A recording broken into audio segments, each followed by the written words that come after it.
1. Okay, remember, please go over the history of the barber pole. What is important here is that you need to remember that the red is for the blood and the blue is for the veins and the white is for the bandages. Remember, we did this in class. You also colored in the barber pole. Then go over the characteristics of a good hairdresser. If you are going to do hairdressing one day, what do you need to do? Good time management, creative, you need to be willing to learn, friendly personality, all of that. Then please remember we did all the career opportunities, all the places you can work in, like at the airport, you can make wigs, you can do a mobile hairdresser, you can work on a stage. There's so many career opportunities that you can choose from. Then when you go for an interview, number one, you do your research about the place. You understand the position that you're going to work in. It's like, let's say you are only there to wash hair. You need to understand what you need to do. Then you are dressed professionally and you are on time. Then you bring your CV. You practice common questions. Use positive body language. Listen carefully. You ask the people questions at the end that you would want to know. And most importantly, you thank the interviewer. Then safety signs, go over the 3 definitions there for a hazard, risk, and control. And then the safety signs is very important. Remember the red.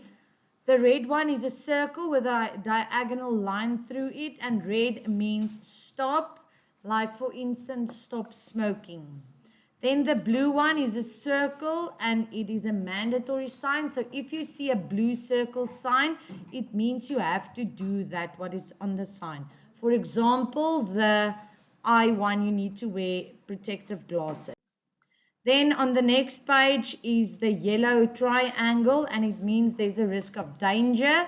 For example, that one with a fire. So like on your spray bottle, it would have that sign there, which means you should not take the bottle near a flame as it would burst.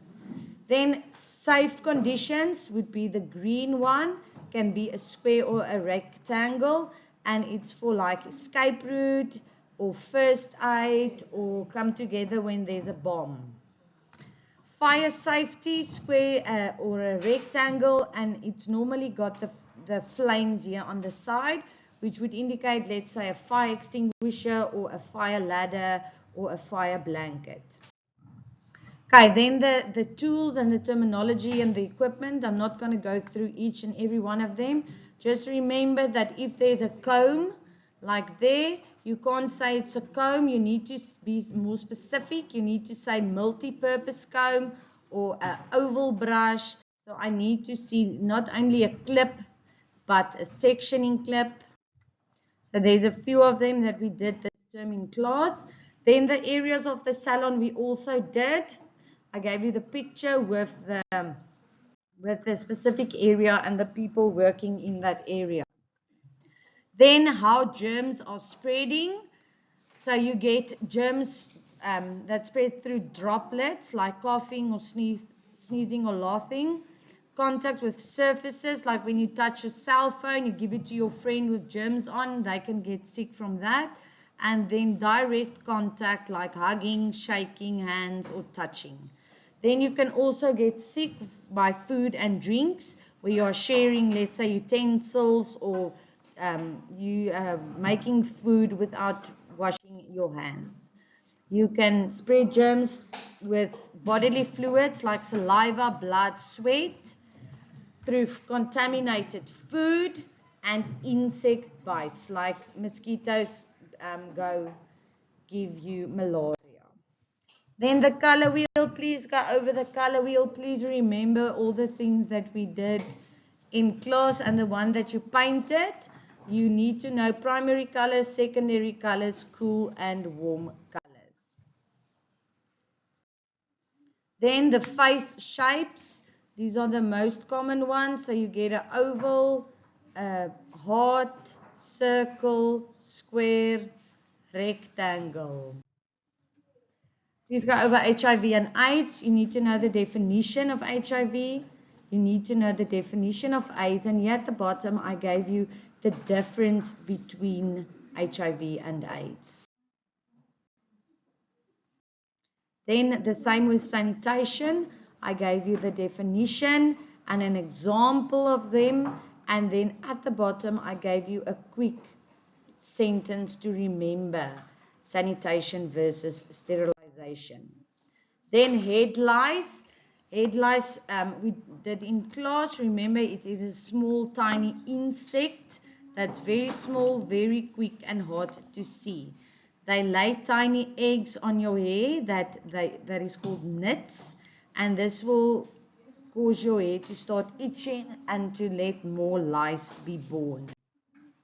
Okay, remember, head lice cannot jump or they cannot fly.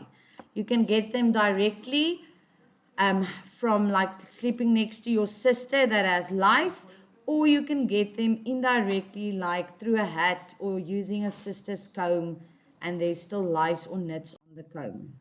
There is the picture that we also did in class about how a lice looks like, and that it cannot jump. Its legs are not made to jump. Okay, then remember shampoo and conditioner. Shampoo is there to open up the cuticle. It goes into the hair. It cleans the hair. It takes out all the dirt and the sweat, and then conditioner goes and it closes the cuticle again and makes it smooth. Then the basic hair structure, the medulla, cortex, cuticle, cuticle outside, medulla way in the middle, and the cortex is the biggest part in the middle. Conditioner. Then remember physical and chemical damage. Remember physical damage is physically like brushing your hair too bad or making your ponytail too tight, and chemical is something like bleaching, dyeing, relaxing, coloring, perming. Okay, but just read through it. I'm not asking all of them, but take a few that is related to you the most. Then blow drying tips. Remember to blow dry. Some of the tips would be to use conditioner. Gently towel dry the hair. Do not rub the hair. Use a heat protector. Detangle carefully. Section the hair. Use the correct brush.